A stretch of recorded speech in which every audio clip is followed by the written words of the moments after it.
I can't show my face due to some issue. Let's begin.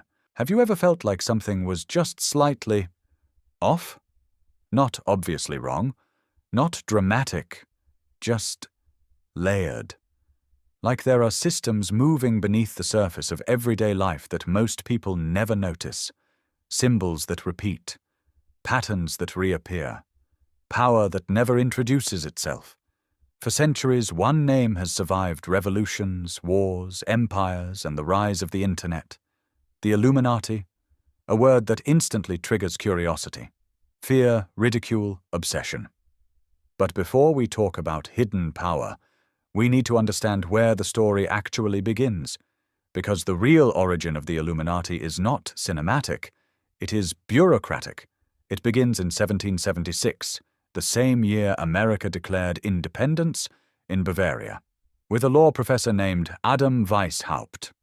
He was not a shadow ruler, he was not a kingmaker, he was an academic, living in a Europe dominated by monarchy and church authority.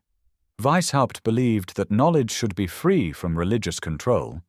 He believed reason should guide society. He believed that institutions held too much power over individual thought.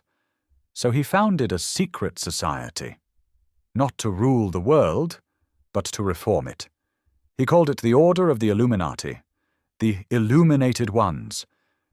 It began small, a handful of intellectuals, meetings held in secrecy, aliases assigned, codes used. But secrecy was necessary, because in 18th century Bavaria, opposing church influence was dangerous. The Illuminati grew quietly, recruiting academics, lawyers, officials.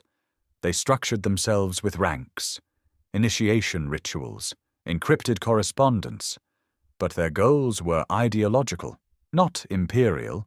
They wanted Enlightenment principles to spread, rational thought, separation of church and state, reduction of monarchic dominance.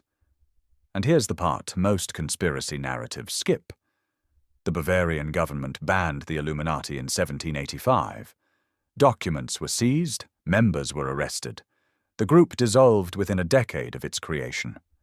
It did not continue underground. It did not evolve into a shadow empire. It ended, historically, documented. But ideas do not end when organizations dissolve. They mutate, and that is where the real story begins. Because when something secret disappears, imagination fills the gap. In the late 1700s and early 1800s, political chaos spread across Europe. The French Revolution, monarchies trembling, religious authority weakening. And when societies destabilize, people search for explanation. Complex events require simple villains. So rumors began. Pamphlets circulated. Books were written, claiming the Illuminati had infiltrated the French Revolution, that they had orchestrated upheaval, that they had dissolved publicly but survived privately. It didn't matter that the evidence was thin, the narrative was powerful, because it suggested control, and humans are comforted by control, even sinister control. The idea that chaos is random is terrifying. The idea that chaos is orchestrated is easier to digest. And so the myth of the Illuminati began evolving, not from proof, but from fear. Fast forward to the 20th century, the world becomes more connected. Governments grow more complex, wars become global, financial systems intertwine, and again, people look for simplicity inside complexity. Who benefits? Who decides? Who really holds power? And that is when the Illuminati myth found new life. Because the name was already associated with secrecy, already associated with influence, already associated with elite membership. It was the perfect label to attach to invisible systems. In the 1960s and 70s, counterculture movements revived the term playfully. Then ironically, then seriously. Books like the Illuminatus trilogy blurred satire and paranoia. Symbols like the Eye of Providence, already printed on the US dollar long before, were retroactively connected to the Illuminati. But the Eye of Providence predates the Bavarian Illuminati entirely. It is a Christian symbol, a symbol of divine oversight. But when placed above a pyramid on currency, interpretation shifted, because symbolism is fluid. And symbols do not defend themselves, they are assigned meaning by those who observe them. By the late 20th century, the Illuminati became shorthand for hidden global control. Banking systems, media ownership, political alliances, secret meetings, and the internet amplified everything. Information no longer needed printing presses. It needed only belief. Forums formed, videos were uploaded, images were dissected, hand gestures analyzed, music videos slowed down frame by frame, triangles circled in red, patterns connected across decades. But here's the question that rarely gets asked. Why does the Illuminati myth persist so strongly? Why does it survive despite lack of concrete proof of a continuous organization? Because it satisfies something psychological, the need for narrative cohesion, the need to believe power is structured, hidden, organized, even if sinister. Randomness is frightening, systemic complexity is overwhelming, but a secret society controlling outcomes, that is simple, that is digestible, and simplicity spreads. But we are not finished, because there is a deeper layer. The idea of power hidden in plain sight does not require a secret council meeting in underground chambers. It requires only this: power structures that are visible but not fully understood. Corporations influence policy. Lobbyists influence legislation. Media shapes perception. Financial institutions stabilize and destabilize economies, all publicly, all legally. But complexity makes it feel hidden. And when complexity feels hidden, myth fills the space. The Illuminati becomes a symbol, not of a literal surviving 18th century order, but of invisible influence. And influence does not need cloaks, it needs systems. We are only beginning. Power rarely looks like a throne anymore. It does not wear crowns. It does not declare itself from balconies. Modern power is procedural, bureaucratic, distributed across institutions, and that is precisely why it feels invisible. When people say Illuminati, they often aren't imagining Adam Weishaupt and Bavarian intellectuals anymore. They're imagining something else: a network, a web, a structure of influence operating across governments, corporations, entertainment, and finance. But here's where psychology enters. Humans are pattern-seeking creatures. We evolved to detect threats in noise, to recognize shapes in shadows, to connect dots quickly, sometimes too quickly. When you see the same symbol repeated across music videos, architecture, currency, fashion, and corporate logos, your brain wants cohesion. Triangles, eyes, pyramids, hand signs. Repetition suggests coordination, but repetition also suggests design preference. Geometry is visually strong, the triangle is stable, the eye is symbolic, pyramids are ancient. These forms appear throughout history because they are simple, powerful shapes. But in the age of the internet, repetition becomes evidence. Screenshots circulate, collages form, lines connect, and suddenly coincidence feels intentional. That is the architecture of conspiracy thinking. It begins with observation, then interpretation, then certainty. Now consider elite gatherings, the Bilderberg meetings, the World Economic Forum, closed-door corporate summits, powerful individuals meeting privately. That is not myth, it is documented. But private does not automatically mean sinister. Confidential meetings exist in every industry. Governments hold classified briefings. Corporations negotiate behind closed doors. Secrecy in itself does not confirm control, but opacity breeds suspicion, and suspicion invites narrative. When information is incomplete, imagination fills the void. The Illuminati myth thrives in voids, and the modern world is full of informational voids. Most people do not understand how global banking works, or how international trade agreements are negotiated, or how central banks influence currency supply. Complex systems create cognitive fatigue, and cognitive fatigue makes simple explanations attractive. A hidden group pulling strings is simpler than decentralized institutional influence. But here is the paradox. Power really does concentrate. Wealth inequality is measurable. Corporate ownership overlaps. Political donors fund campaigns across parties. Media conglomerates own multiple outlets. None of that requires a secret 300-year-old organization. It requires economic structure. Influence can exist without ritual. Hierarchy can exist without cloaks.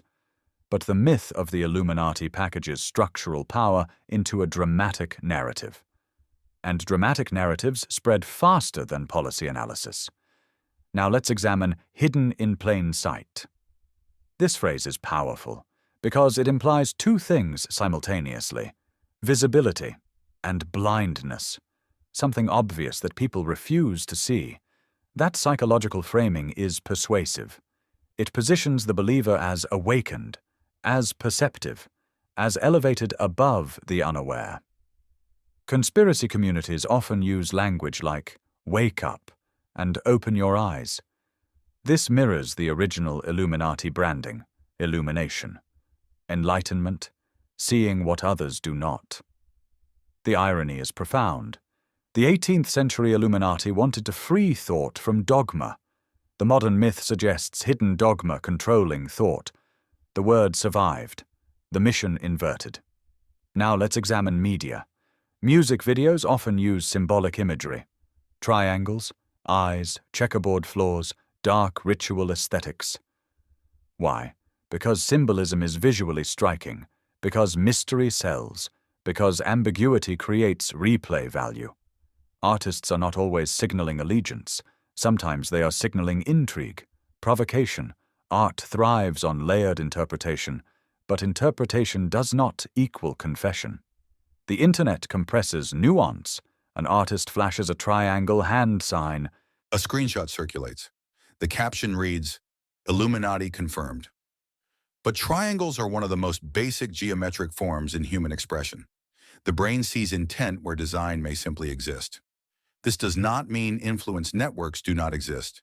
They do, but they are documented. Lobbying groups, political action committees, investment firms, defense contractors. They operate publicly. Their influence is measurable. But calling them Illuminati simplifies something more complicated. It mythologizes bureaucracy, and myth is more emotionally satisfying than spreadsheets. Another layer to this story is distrust. Modern society has experienced institutional failure repeatedly. Financial crises, political corruption scandals, corporate cover-ups. When institutions fail, trust erodes. When trust erodes, suspicion grows. And suspicion searches for a symbol. The Illuminati becomes that symbol. Not because it is verified, but because it is available. It is an empty container waiting to be filled with contemporary fear. Now consider this. Every era has had its version of hidden puppet masters. In medieval Europe, it was witches. In the later centuries, secret Masonic lodges. In the 20th century, communist infiltration fears. The names change. The structure remains. When societies face complexity and anxiety, they externalize control into secret groups. It restores emotional clarity. If someone is in charge, even maliciously, then events are intentional. Randomness is intolerable, but randomness is often reality. Economic downturns emerge from intersecting variables. Wars erupt from layered geopolitical tension. Cultural shifts evolve from demographic changes. But layered causation feels unsatisfying. The Illuminati myth compresses layered causation into singular will. It replaces systems with puppeteers, and puppeteers are easier to visualize. But we are not finished, because there is still a deeper layer.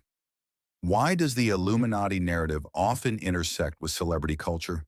Why do people claim musicians, actors, and public figures are members? Because fame feels like access. Because proximity to visibility implies proximity to power. But celebrity is not sovereignty. Entertainment industries intersect with capital and influence. Yes, But that intersection is not evidence of ritual allegiance. It is evidence of capitalism. Still, the mythology persists because it offers identity.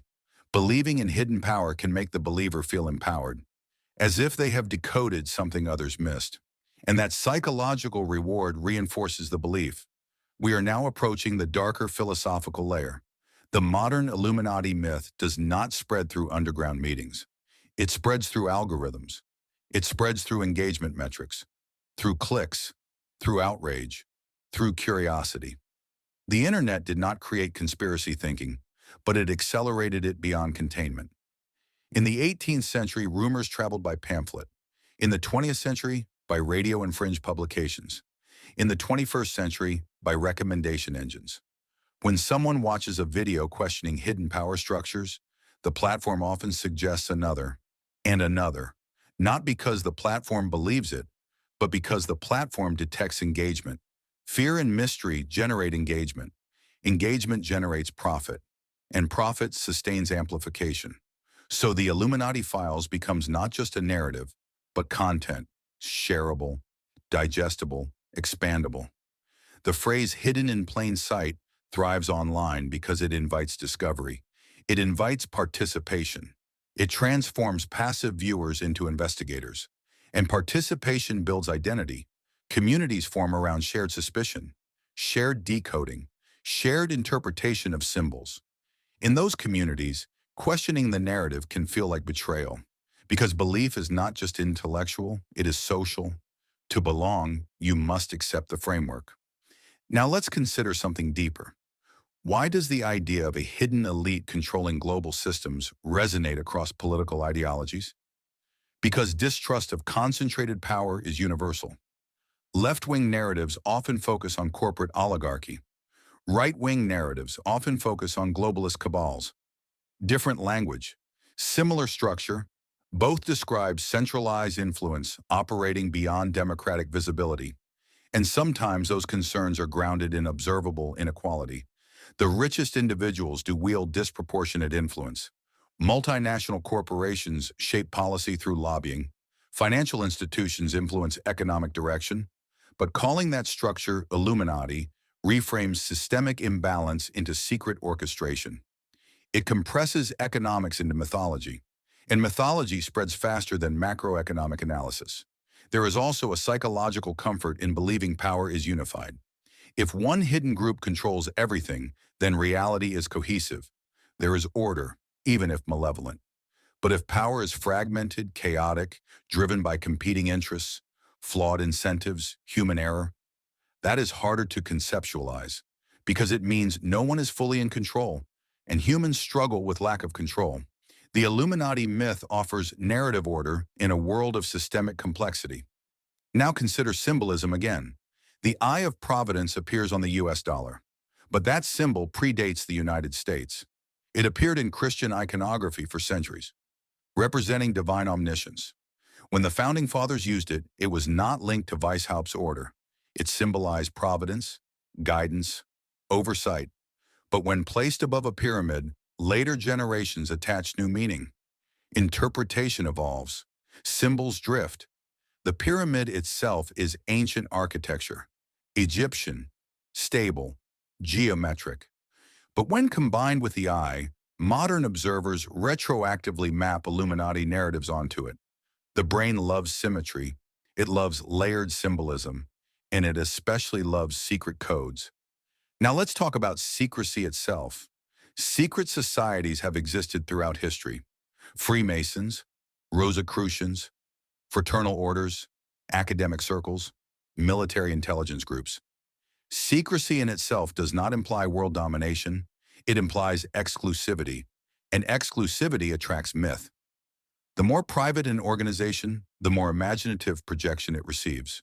The Bavarian Illuminati lasted less than a decade, but because it was secretive, its short life gave birth to a long afterlife. Secrecy creates vacuum. Vacuum creates legend. But here is a more uncomfortable question. What if power hidden in plain sight doesn't refer to secret rituals or coded hand signs? What if it refers to something far simpler? Power that is visible but normalized. corporate consolidation that happens legally, lobbying that happens publicly, political donations disclosed in filings few people read, financial influence recorded in documents most citizens never examine, nothing hidden, but buried in complexity. Plain sight is not always dramatic. Sometimes it is paperwork. Sometimes it is committee meetings. Sometimes it is policy language too dense for public engagement. And complexity itself becomes camouflage, not through secrecy, but through overload. Information abundance creates cognitive exhaustion. When everything is accessible, nothing feels graspable. And when nothing feels graspable, narratives simplify. The Illuminati becomes shorthand for, I don't fully understand this system. That does not make the concerns illegitimate, but it reframes them. The danger of the Illuminati myth is not that it exists. It is that it can distract from tangible accountability. If power is mythologized into secret councils, then real documented influence networks escape scrutiny. Because people are looking for cloaks instead of contracts, rituals instead of regulations, symbols instead of statutes. Now consider fear. Fear spreads faster than nuance, and the idea of hidden rulers controlling destiny taps into primal anxiety. Loss of agency, loss of autonomy, loss of future. But systemic inequality does not require ritual coordination. It requires incentive structures, capital accumulation, market dynamics, political strategy. Those are less cinematic, but more real. We are now approaching the final philosophical layer. Long before the word Illuminati existed, humans told stories about hidden rulers. Ancient civilizations spoke of gods manipulating fate from above. Medieval Europe feared witches gathering in secret covens. The Renaissance whispered about shadow councils influencing monarchs. The names changed. The structure remained.